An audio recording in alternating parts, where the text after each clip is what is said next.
Selamat pagi, perkenalkan nama saya Ria Ulisi Hotang. Saya dari kelas 11 IPA 1 SMA Negeri 1 Pasir Penyu.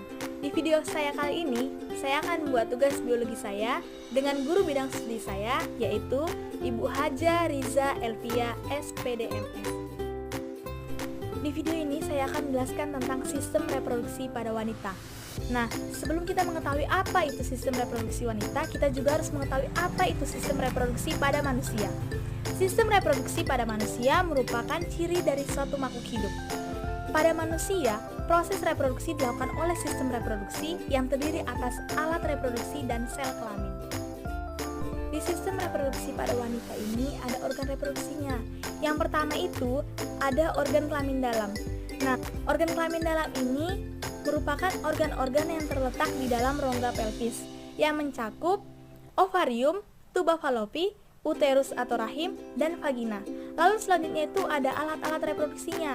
Yang pertama itu ovarium atau indung telur ini merupakan organ kelamin yang berfungsi sebagai tempat pembentukan sel telur. Lalu di dalam ovarium ini ada jaringan pembentukan sel telur yang disebut dengan folikel.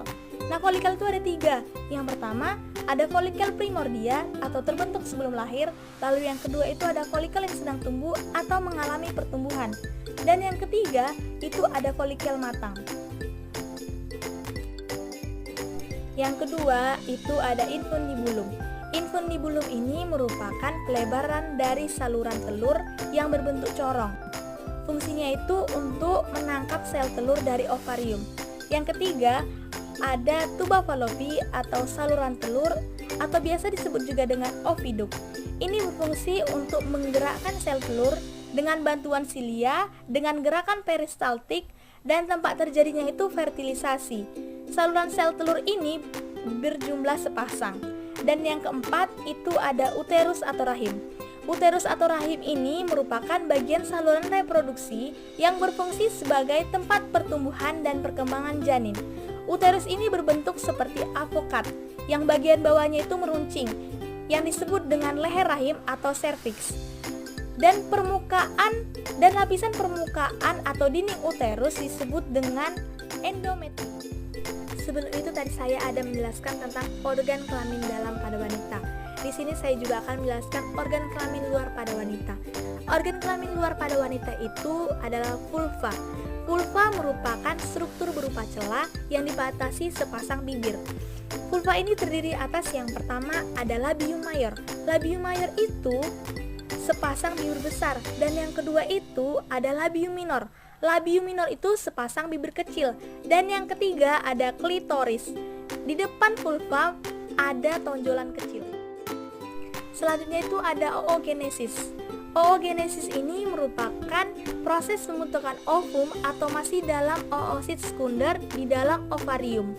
Nah, di dalam ovarium ini ada oogenium atau sel indung telur yang menghasilkan ovum.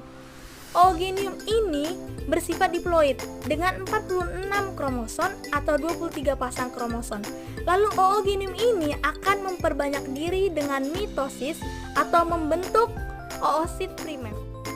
Lalu ada hormon-hormon pada wanita. Yang pertama itu ada gonadotropin. Gonadotropin ini berfungsi merangsang sekresi FSH dan LH. Dan yang kedua itu ada FSH atau follicle stimulating hormone. Ini berfungsi merangsang folikel sekresi estrogen dan ovulasi. Dan yang ketiga itu ada LH atau luteinizing hormone. Ini berfungsi merangsang ovulasi dan merangsang perkembangan korpus. Yang keempat itu ada prolaktin. Prolaktin merangsang produksi susu.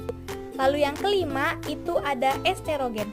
Estrogen itu berfungsi untuk pertumbuhan organ kelamin dan perkembangan air kelamin sekunder dan pendewasaan persiapan endometrium untuk kehamilan. Dan yang terakhir itu ada progesteron. Progesteron itu mempersiapkan endometrium untuk kehamilan dan merangsang produksi susu. Saya juga akan menjelaskan tentang siklus menstruasi atau haid. Menstruasi atau haid ini merupakan pendarahan secara periode dari uterus pada saat ovum hasil oogenesis tidak dibuahi dan disertai dengan pelepasan endometrium.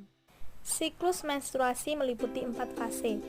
Fase yang pertama itu ada fase menstruasi. Fase menstruasi ini terjadi jika ovum tidak dibuahi oleh sperma, yang berlangsung sekitar 3-5 hari. Lalu yang kedua itu ada fase praovulasi atau aliverasi. Ini merupakan akhir dari menstruasi yang berlangsung dari hari ke-6 hingga ke-13.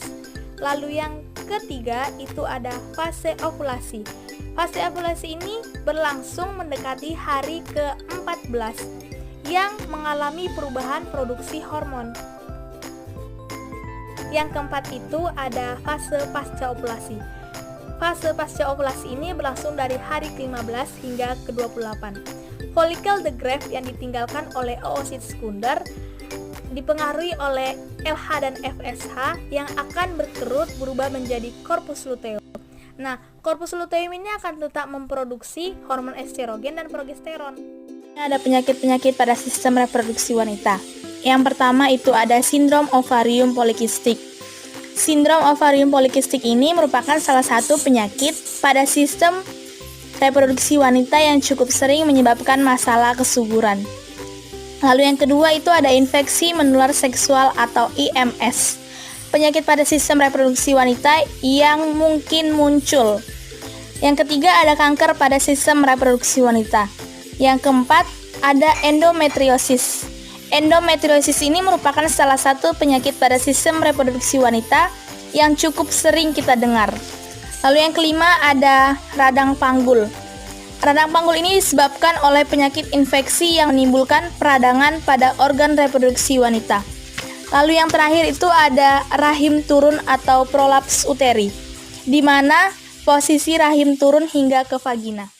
Dan yang terakhir saya akan menjelaskan tentang fertilisasi. Fertilisasi ini merupakan proses meleburnya sel telur dengan sperma. Fertilisasi ini diawali dengan proses kopulasi yang sekitar 350 juta sperma dipancarkan ke dalam vagina. Namun hanya beberapa atau sebagian kecil sperma yang dapat mencapai permukaan sel telur. Baiklah, semoga materi yang saya sampaikan tadi dapat bermanfaat bagi kita semua. Terima kasih.